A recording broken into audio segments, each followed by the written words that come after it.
Hi everyone. तो आज से हम स्टार्ट करने जा रहे हैं क्लास 12th का चैप्टर नंबर फर्स्ट, जो कि है इलेक्ट्रिक चार्जेस एंड फील्ड्स। इस चैप्टर के अंदर आप चार्जेस के बारे में स्टडी करोगे और पूरी क्लास 12th की बात करें तो टोटल 2 पार्ट्स में आपकी फिजिक्स डिवाइडेड है। पहले पार्ट में हम इलेक्ट्रोमैग्नेटिज्म की स्टडी करते हैं, वहीं दूसरे पार्ट में आप ऑप्टिक्स और क्वांटम फिजिक्स यानी कि एटम, न्यूक्लियस, सेमीकंडक्टर्स, इन सब चीज़ों के बारे में हम डिस्कस करेंगे। तो जी हाँ, मेरा नाम है धीरज और आप देख रहे हैं फिजिक्स विद धीरज। तो हम स्टार्ट करने जा रहे हैं क्लास 12th का पहला चैप्टर, जो कि है इलेक्ट्रिक चार्जेस एंड फील्ड्स। अच्छा, इससे पहले अगर आपने क्लास 11th की काइनेमेटिक्स पढ़ी है, जिसमें आपने वेलोसिटी, जिसमें आपने एक्सेलरेशन, स्पीड, डिस्टेंस, डिस्प्लेसमेंट, अगर इस चीज़ का बेसिक भी अगर आप जानते हो तो इस चैप्टर या क्लास 11th का जो फर्स्ट पार्ट है उसे समझने में आपको बहुत आसानी होगी। तो मैं ये मानकर चल रहा हूँ कि आपको छोटे से बेसिक्स यानी कि स्पीड तो पता ही होगा, डिस्टेंस, डिस्प्लेसमेंट पता ही होगा, क्योंकि कुछ ऐसे यहाँ पर उनके फॉर्मूले होंगे जो यहाँ पर अप्लाई होंगे। तो अल्टीमेटली ये जानते हुए चलो कि बेसिक ऑफ काइनेमेटिक्स आपको आना चाहिए। अगर बेसिक्स ऑफ काइनेमेटिक्स आपको आता है तो क्लास 12th में कोई टफ नहीं है। अब दूसरी बात, जो क्लास 11th और 12th में डिफरेंस है वो है एग्जाम्पल और पूरी की पूरी फिजिक्स के बीच का डिफरेंस। क्लास 11th में आप पढ़ते हो न्यूटोनियम फिजिक्स, यानी कि जो न्यूटन के टाइम की फिजिक्स थी। यानी कि आपने एग्जाम्पल देखे होंगे ना, मंकी का एग्जाम्पल मिलता है, वहाँ पुली का एग्जाम्पल मिलता है एग्जाम्पल देखने के लिए। यहाँ अब आप क्या देखोगे? इलेक्ट्रॉन देखा है कभी? नहीं। प्रोटॉन नहीं देखा, न्यूट्रॉन नहीं देखा, न्यूक्लियस नहीं देखा, ऐसी चीज़ें जो हमने देखी नहीं है। तो भाई इनके बारे में हम स्टडी कैसे करें? तो देखो, इन सब चीज़ों को समझने के लिए आपको सबसे पहले अपनी इमेजिनेशन को इंक्रीज करना पड़ेगा। यानी कि अगर कोई इलेक्ट्रॉन बोल रहे हैं, कोई फील्ड बोल रहे हैं जो कि इमेजिनरी है, तो आपको एक इमेजिन करना पड़ेगा कि उसके आसपास पे एक्चुअल में कोई फील्ड है। आप जैसे मैग्नेट होते हैं, दो मैग्नेट पास में लाते हैं तो क्या होते हैं? अट्रैक्ट होते हैं ना, और उनके पोल वगैरह चेंज कर देते हो, पोल सेम कर देते हो, अट्रैक्ट रिपेल दोनों करते हैं, तो उसके बीच में क्या हुआ? एक इमेजिनरी फील्ड लाइन जनरेट हुई है। तो उन इमेजिनरी फील्ड लाइंस को अगर आप अपने दिमाग में इमेजिन कर पा रहे हो तो आपके लिए बहुत आसानी होगी फिजिक्स को समझने के लिए। तो चलिए देर ना करते हुए हम स्टार्ट करते हैं हमारा पहला chapter, which is electric charges and fields, जिसमें आपकी क्लास 12th के अंदर पार्ट वन जो कि बेस्ड है आपकी इलेक्ट्रोमैग्नेटिज्म पे, और पार्ट 2 आपकी बेस्ड है मॉडर्न फिजिक्स, जिसे हम क्या बोलेंगे? Modern physics and quantum physics. हालांकि ये भी आपकी मॉडर्न फिजिक्स के अंदर ही आती है, हमने ज़्यादातर डिस्कस इसका ही करना है, तो आप इसी के बारे में देखो, इलेक्ट्रोमैग्नेटिज्म के बारे में। ठीक है। अच्छा, थोड़ा सा प्रमोशन कर दिया जाए तो देखो, जो क्लास 12th का जो आपका पोर्शन है, क्लास 12th में जितने भी आपके चैप्टर्स हैं पार्ट 1 और पार्ट 2 के, उसके अंदर कौन कौन से टॉपिक हैं, कौन कौन से टॉपिक कितने ज़्यादा इंपॉर्टेंट है, उसके बारे में मैंने एक डिटेल वीडियो, यानी कि क्या क्या आपने क्लास 12th में टोटल पढ़ना है, उसके ऊपर एक डेडिकेटेड वीडियो बनाई हुई है, जो कि पार्ट 1 और पार्ट 2 के फॉर्म में है। तो डिस्क्रिप्शन बॉक्स में मैंने उसका लिंक दे दिया है, नहीं तो आप कमेंट सेक्शन में जाके मैंने उस वीडियो को पिन किया हुआ है, तो आप वहां पर से भी उस वीडियो को देख सकते हैं। तो चलो प्रमोशन को करते हैं आगे को बढ़ाकर, हम समझेंगे इलेक्ट्रोमैग्नेटिज्म। तो देखो, इलेक्ट्रोमैग्नेटिज्म क्या होता है? दो टर्म है यहाँ पर, एक है इलेक्ट्रो, एक है मैग्नेटिज्म। देखो, आपने ये तो देखा ही होगा, बिजली चमकते हुए कभी ना कभी देखा ही होगा। बारिश होती है जब, उस टाइम पे मौसम जब बहुत ज़्यादा ख़राब होता है तो बिजली चमकती है, तो वो क्या है? एक तरह की इलेक्ट्रिसिटी, यानी कि एक तरह का उसमें चार्ज पैदा होता है, एक तरह की इलेक्ट्रिसिटी, यानी कि वही हमारा इलेक्ट्रोमैग्नेटिज्म। अर्थ के चारों ओर मैग्नेटिक फील्ड, पता ही है आपको, अर्थ के चारों ओर मैग्नेटिक फील्ड होता है, वही हमारा मैग्नेटिज्म है। यानी कि जो आपका पार्ट फर्स्ट पूरा का पूरा आपका बेस्ड है इलेक्ट्रोमैग्नेटिज्म के ऊपर। इसके अंदर टोटल आपको 8 चैप्टर्स देखने पड़ेंगे। नंबर फर्स्ट चैप्टर जो आपका है वो है आपका इलेक्ट्रिक चार्जेस एंड फील्ड्स। इसमें आप चार्जेस और चार्ज के आसपास के फील्ड के बारे में, which is known as electric field. फिर उसके बाद दूसरा चैप्टर है आपका इलेक्ट्रिक पोटेंशियल एंड कैपेसिटेंस, तीसरा करंट इलेक्ट्रिसिटी, चौथा आपका moving charges and magnetism and matter. उसके बाद फिर ईएमआई यानी कि electromagnetic induction, AC alternating current, और लास्ट चैप्टर है आपका इलेक्ट्रोमैग्नेटिक वेव्स। यानी कि ये टोटल 8 चैप्टर इस इलेक्ट्रोमैग्नेटिज्म के अंदर हैं पूरे के पूरे। और इस इलेक्ट्रोमैग्नेटिज्म के अंदर जो ये इलेक्ट्रो है, इस इलेक्ट्रो की कहानी भी अलग है। तो देखो, इलेक्ट्रो यानी कि चार्ज, यानी कि इलेक्ट्रो दो टाइप्स की होती है। एक होती है आपकी इलेक्ट्रोस्टैटिक्स, एक होती है हमारी इलेक्ट्रोस्टैटिक्स, और एक होती है हमारी इलेक्ट्रोडायनामिक्स। इलेक्ट्रोडायनामिक्स यानी कि यही इलेक्ट्रो हमने क्या पढ़नी है, फर्स्ट पार्ट में पढ़नी है। फर्स्ट पार्ट के जो फर्स्ट थ्री चैप्टर्स हैं, फर्स्ट थ्री चैप्टर्स, इस चैप्टर के अंदर आपको इलेक्ट्रोस्टैटिक्स के बारे में नॉलेज मिलेगी, और बाकी बचे हुए यानी कि 3 ये हो गए। नेक्स्ट 5 चैप्टर जो आपके पार्ट फर्स्ट के रहेंगे, उसके अंदर हम क्या करेंगे, इलेक्ट्रोडायनामिक्स के ऊपर स्टडी करेंगे। अब एक्चुअल में इलेक्ट्रोस्टैटिक्स है क्या? देखो, इलेक्ट्रो मतलब होता है चार्ज, और स्टैटिक मतलब होता है स्टेशनरी यानी कि रुका हुआ चार्ज, यानी कि चार्ज एट रेस्ट। जब चार्ज रुका हुआ है, मूव नहीं कर रहा है, जैसे कि आप बैठे हुए हो, आप वीडियो बैठकर देख रहे हो, आप रेस्ट पोजीशन में हो ना, मूव नहीं कर रहे हो, स्टेशनरी हो, तो ऐसे ही जब चार्ज रेस्ट पे है तो उसके बारे में पूरा फिजिक्स क्या क्या है या पूरी प्रॉपर्टीज़ क्या है वो हम पढ़ेंगे। और यहाँ पर electro as it is charge. Dynamics का मतलब होता है जब, यानी कि मोशन, चार्ज इन मोशन, जब चार्ज आपका मोशन में होता है, जब चार्ज मोशन में होता है। जैसे एक एग्जांपल के थ्रू समझते हैं। यार, आप लोगों ने देखा होगा ना, स्विच वगैरह ऑन ऑफ करते हो, स्विच ऑन करते हो तो क्या होता है, लाइट जाती है, यानी कि चार्ज आपका ट्रैवल कर रहा है। बिल्कुल ऐसे स्विच आपने ऑन करा, चार्ज आपका ट्रैवल करना स्टार्ट करा, चार्ज ट्रैवल करके क्या करेगा, आपकी लाइट जलेगी। स्विच ऑफ करोगे, चार्ज ट्रैवल करना बंद कर देगा, यानी कि चार्ज किस पे आ गया है, रेस्ट पे आ गया है। अभी चार्ज क्या है, मोशन पे है, तो तब आपका क्या हो रहा है, लाइट बन रही है। यानी कि अल्टीमेटली आप लाइट तैयार कर रहे हो, आप लाइट बना रहे हो। एक्चुअल में नहीं बनाओगे, कैसे कैसे बने वो सब तरीके तक हम पहुंचेंगे। लाइट कैसे बनी, सबसे छोटा चार्ज, फिर चार्ज के बाद वो मैग्नेटिक फील्ड का इफेक्ट देखोगे, और पूरी 12th के अंदर आप कैसे लाइट बनी पार्ट 1 के अंदर, यही सब हम समझेंगे। तो चलो इसी को बढ़ाते हैं, चार्ज एट रेस्ट को आगे बढ़ाते हैं, इलेक्ट्रो को। तो इलेक्ट्रो को ऐसे समझो जैसे ये आपका कोई चार्ज है, इस चार्ज के आसपास पे इसका इलेक्ट्रिक फील्ड, ये चार्ज फील्ड हो गया, ठीक है, कुछ इस तरीके से ये हमारा चार्ज फील्ड हो गया, चार्ज रेस्ट पे है। ऐसे ही आपने एटम देखा होगा, ठीक है, ये इसका न्यूक्लियस हो गया। अब इमेजिन करो कि इसके आसपास पे ये जो इलेक्ट्रॉन है ये मूव कर रहा है। इमेजिन करो, ऐसे ऐसे करके, ऐसे ऐसे करके, ऐसे ऐसे करके ये क्या कर रहा है, मूव कर रहा है यहाँ पर। तो चार्ज अभी क्या है, मोशन में है। यहाँ पर चार्ज क्या है, एक ही जगह पे है, यानी कि रेस्ट पे, किसी एक जगह पे रखा हुआ होगा, हम उसे हिलाएंगे नहीं, बस वहीं पर उसका इफेक्ट देखेंगे, उसकी वजह से क्या फिजिक्स आपकी लग रही है। तो चलो बढ़ते हैं आगे को। अब हम स्टार्ट करने जा रहे हैं इलेक्ट्रोस्टैटिक्स, ठीक है। अभी आपको केवल ज़्यादा नोट करने की ज़रूरत नहीं है, केवल देखते जाओ, समझते जाओ।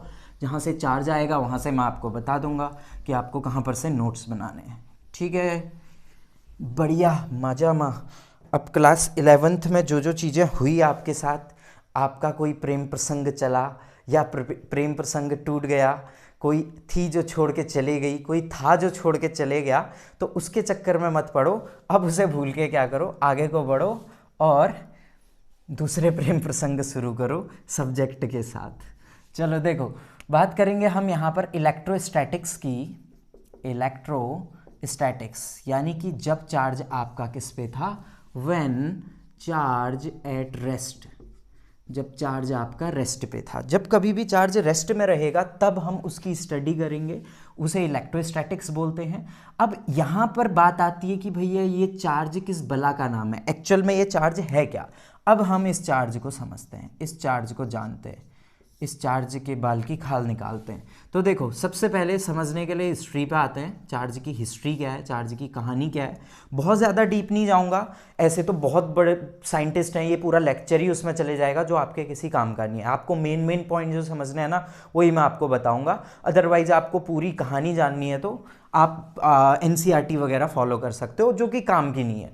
तो देखो, हिस्ट्री के अंदर बात कर रहे हैं तो हिस्ट्री समझनी क्यों ज़रूरी है। जैसे देखो, किसी को तुम जान रहे हो या किसी को तुम जानना चाहते हो जो आपका आपके जीवन में बहुत महत्वपूर्ण स्थान रखता है, उसको अगर आप जानना चाहते हो तो सबसे पहले उसकी हिस्ट्री जानते हो, या उसकी हिस्ट्री जानने के बाद उसकी पसंद नापसंद, किसे लाइक करता है किसे अनलाइक करता है, उसके लाइक्स डिसलाइक्स जानते हो ना, जिससे उसको जानना आसान हो जाता है। तो वैसे ही हम चार्ज के भी लाइक्स और डिसलाइक्स जानेंगे, जिससे चार्ज को जानना आसान हो जाएगा। तो देखो, सबसे पहले 600 BC में, यानी कि बिफोर क्राइस्ट में, यहाँ पर एक ग्रीक मैथमेटिशियन थे, एक ग्रीक मैथमेटिशियन थे जिनका नाम था थेल्स। अगर आपने स्कूल में पढ़ लिया है तो वहाँ पे भी मेरे ख्याल से आपको ये स्टोरी बताई होगी, जिनका नाम था थेल्स। और थेल्स ने सबसे पहले एक सब्सटेंस देखा जिसका नाम था एम्बर, जिसका नाम क्या था, एम्बर, जो कि एक गम लाइक सब्सटेंस था। ठीक है, गम वो नहीं जो उसके जाने के बाद आपको होता है, दूसरा गम फेविकॉल वाला, तो उस टाइप का एक सब्सटेंस था। और जब इस सब्सटेंस को रब किया गया, किसके साथ, इस सब्सटेंस को किसी वूल के साथ या किसी सिल्क के साथ इन्होंने रब किया। देखो, एक्चुअल में शुरुआत में तो दिमाग में इनके भी नहीं आया होगा भाई कि मैं क्या करूं, सीधे इसको रब करूं और आपका चार्जेस के बारे में पता चल जाए। शुरू में इनको भी रैंडमली ही पता चला होगा, या धीरे धीरे कुछ चीज़ें करते हुए, एक्सपेरिमेंट करते करते पता चला होगा। तो एम्बर लाइक एक सब्सटेंस था, उसको जब वूल या सिल्क के साथ रब किया गया तो देखा कि ये लाइट पार्टिकल्स को, कुछ जो लाइट पार्टिकल्स हैं उनसे क्या हो जा रहा है, अट्रैक्ट हो जा रहा है। यानी कि जो हल्के हल्के पार्टिकल हैं, कभी कभी आपने कोई एक्सपेरिमेंट करे होंगे क्लास 6 में भी, अभी हम भी करके देखेंगे कि छोटे छोटे कागज़ के टुकड़े बना लो, कॉम्ब या स्केल वगैरह से आप क्या करोगे, कॉम्ब को रब करोगे, अपने बालों में रब कर लो, या इस तरीके से अपने हाथ में ऐसे वो कर लो, उसे हल्का सा रब कर लो, तो क्या होगा, वो कागज़ के टुकड़े अट्रैक्ट होने लगते हैं। यानी कि उसके बीच में एक कोई नई प्रॉपर्टी आने लगती है, जिसी प्रॉपर्टी का नाम बाद में क्या पड़ा, चार्ज पड़ा। तो देखो, थेल्स ने सबसे पहले ये देखा, लाइट पार्टिकल अट्रैक्ट हुए, ये देखा था 600 BC में। फिर उसके बाद कहानी बड़े बड़े, इस बीच में बहुत साइंटिस्ट आए हैं, ठीक है ना, मैं मेन टॉपिक पे आ रहा हूँ, 1600। फिर उसके बाद कहानी शुरू होती है कब, 1600 AD पे, 1600 AD के आसपास पे, और फर्दर एक्सपेरिमेंट किए जाते हैं, सम फर्दर एक्सपेरिमेंट्स, कुछ और एक्सपेरिमेंट्स किए जाते हैं। अब ये एक्सपेरिमेंट क्या क्या हैं, इन एक्सपेरिमेंट को देखो। देखो, सबसे पहले तो हम क्या करेंगे, यहाँ पर एक ग्लास रॉड ले लेते हैं, ठीक है ना, यहाँ पर एक क्या कर लेते हैं, इस तरीके से ग्लास रॉड ली जाती है, ये आपका सिल्क थ्रेड है, और यहाँ पर एक और क्या करी जाती है, ग्लास रॉड रखी जाती है। ऐसे हमने क्या कर दी, 2 ग्लास रॉड रख दी, ग्लास रॉड। अब क्या देखा साइंटिस्ट ने, जब इन 2 ग्लास रॉड को किसी सिल्क या वूल के साथ क्या किया जाता है, रब किया जाता है, तो देखा ये दोनों कैसा नेचर दिखा रही है, रिपेल दिखा रही है। यानी कि इन दोनों को जब हम एकदम इस तरीके से पास लेकर आते हैं, मान के चलो ये दोनों क्या हैं, आपके ग्लास रॉड हैं, तो इनको जैसे ही पास लेकर आ रहे हैं, ये क्या कर जा रहे हैं, रिपेल कर जा रहे हैं, पास लेकर आए, रिपेल कर गए, ठीक है ना, इस तरीके से ये क्या कर जा रहे हैं, रिपेल कर जा रहे हैं। फिर दूसरा एक्सपेरिमेंट देखा भाई, साइंटिस्ट यहाँ पे थोड़ी रुके, उन्होंने बोला कुछ और चेक करते हैं, ठीक है। यहाँ पर हमने एक क्या ले ली, एक प्लास्टिक ले लिया, और यहाँ पर अगेन एक सिल्क की थ्रेड लगा दी है, ठीक है ना, ये हमारा क्या हो गया, सिल्क थ्रेड हो गया। और यहाँ पे क्या हो जाएगा हमारा, ग्लास रॉड, ठीक है, बिल्कुल ग्लास रॉड, और यहाँ पर आपका एक प्लास्टिक। अब जब इन दोनों को रब किया गया किसी कैट के फर के साथ, तो देखा गया ये दोनों क्या हो रहे हैं, अट्रैक्ट हो रहे हैं। यानी कि क्या हुआ, ऐसे हैं, पास आए अट्रैक्ट हो गए, पास आए अट्रैक्ट हो गए। 2 चुंबक तो आपने देखे ही होंगे ना, बिल्कुल उसी तरह से। ऐसे ही फिर उसके बाद एक और सिल्क थ्रेड, यहाँ पे दोनों क्या लिए गए, प्लास्टिक लिया गया, ठीक है ना, यहाँ पे आपका वही सिल्क थ्रेड, ये आपका क्या लिया गया, प्लास्टिक लिया गया। यानी कि ये दोनों के दोनों प्लास्टिक हैं। फिर इन दोनों को भी जब हम पास लेकर आए, रब किया, तो देखा ये गया कि ये क्या कर रहे हैं, रिपेल कर रहे हैं। ये भी क्या करने लगे, रिपेल करने लगे। जब ये भी आपके रिपेल करने लगे, जब ये दोनों भी आपके रिपेल करने लगे, पॉजिटिव पॉजिटिव, नेगेटिव नेगेटिव, और पॉजिटिव नेगेटिव अट्रैक्ट कर रहे हैं, फिर साइंटिस्टों ने क्या करा, कंक्लूड करा। उन्होंने देखा कि एक ऐसी एंटिटी आ रही है जो कुछ कंडीशन में तो अट्रैक्ट कर रही है और कुछ कंडीशन में रिपेल कर रही है, और इसी एंटिटी का नाम रखा चार्ज।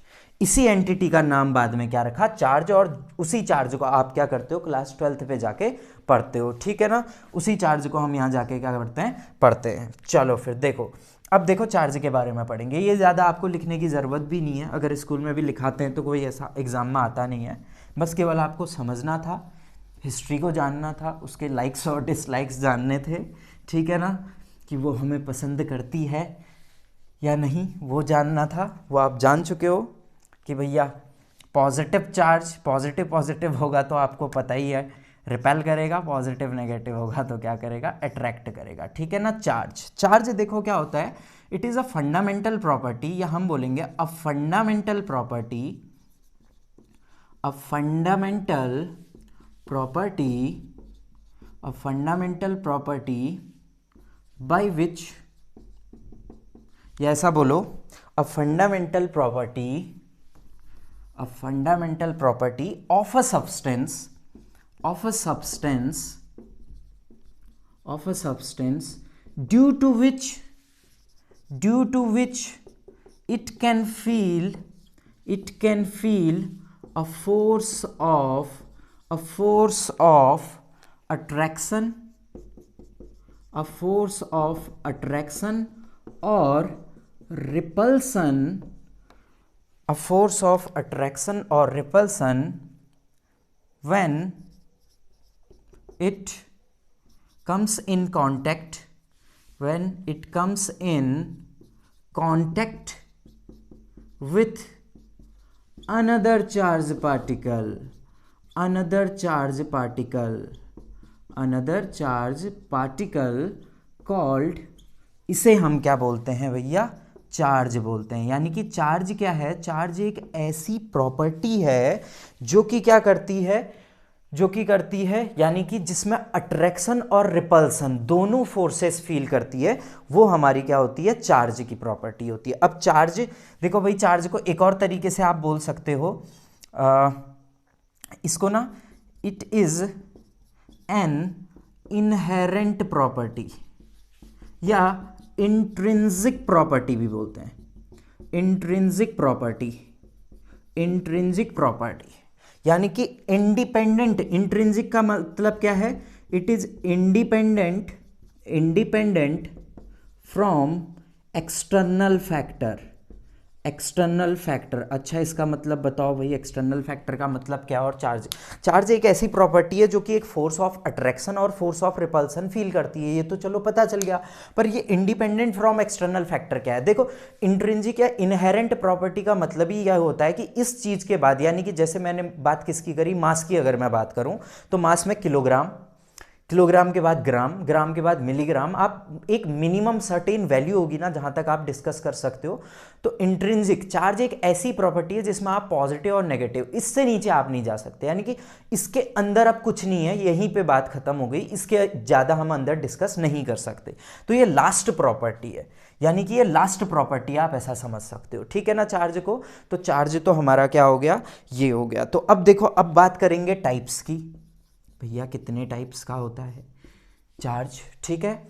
चार्ज के दो टाइप्स होते हैं, हर कोई जानता है, एक होता है पॉजिटिव, एक होता है पॉजिटिव, ठीक होता है, एक होता है नेगेटिव।